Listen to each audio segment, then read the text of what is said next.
Leaves everywhere. Gives you an idea what's going on out in the open spaces. There's one thing Saskatchewan has too much of, it's wind. I just put in a 5-mile drive on that little open tractor, and boy oh boy. Thank goodness the temperature isn't too low. Been a cold and miserable trip.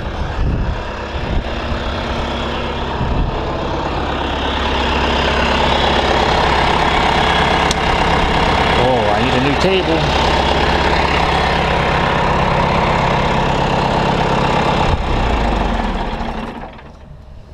Shut-off cable is really stiff. I didn't bother recording any of it because you've seen it before.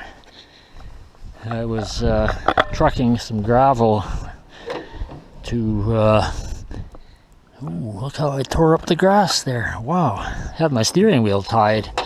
Normally it tracks pretty good, but when I went to leave the gravel pit area, they cranked all the way to the left and stayed there, and I had a heck of a time straightening them out. But apparently it's a little bit tight for right turns here in the yard. Oh well, the grass will grow back. What I was going to show here. Somebody made a comment yesterday. This is an R160 International, but when you look on the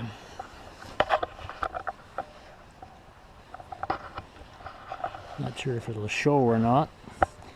It says R162,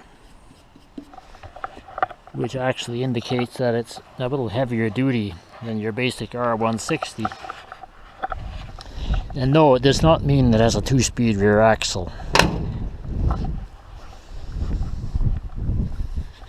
This has your basic single-speed rear axle, T98 Warner 4-speed floor shift, according to the original build sheet, some of which still remains here in the cab, not chewed yet by mice. What I was going to do was, one of the guys I follow on YouTube, Mr. John Deere 3720,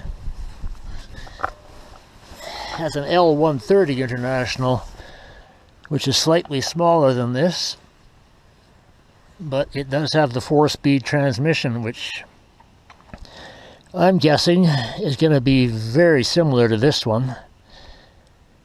And he was having trouble locating the filler plug to check your oil level, and I said it's really pretty obvious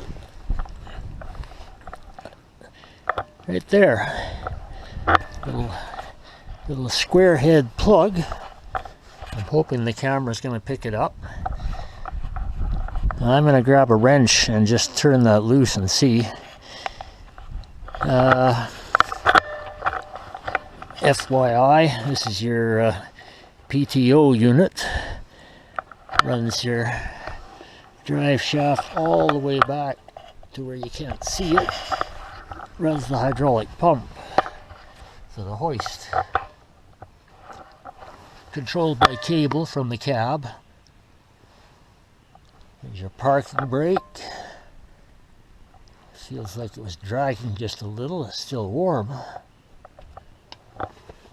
Anyway, let's get that wrench out here and see what the oil level says.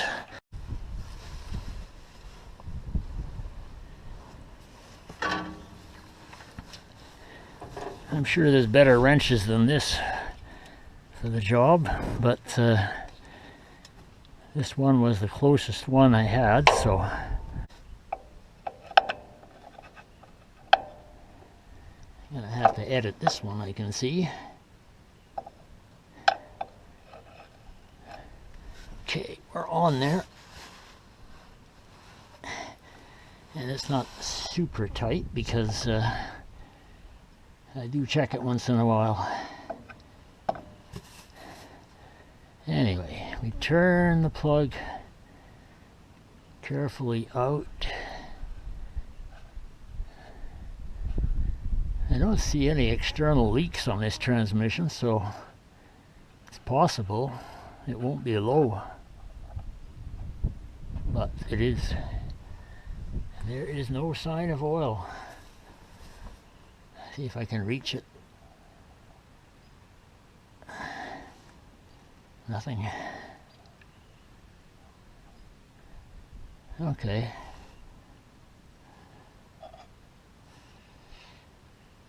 Ah, it has oil. It smells like GL 8590.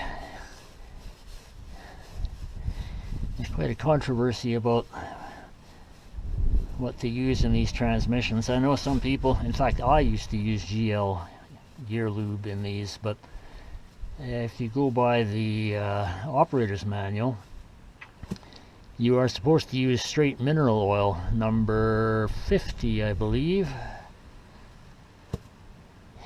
Would you believe in the Lodestar transmission I've been running straight 30 motor oil, since I didn't have any 50 oil on hand and I didn't feel like going out to buy some.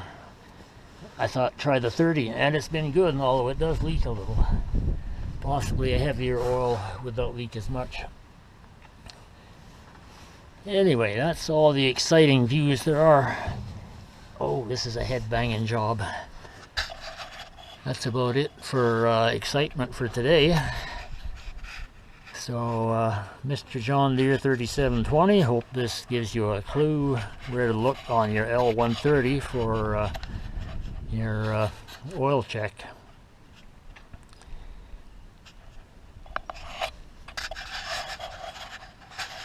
And that's it from underneath the R160 International for today, from Roosty 6.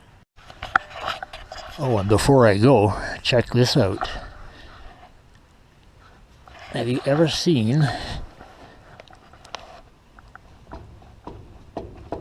it's like the output shaft is loose on here. You can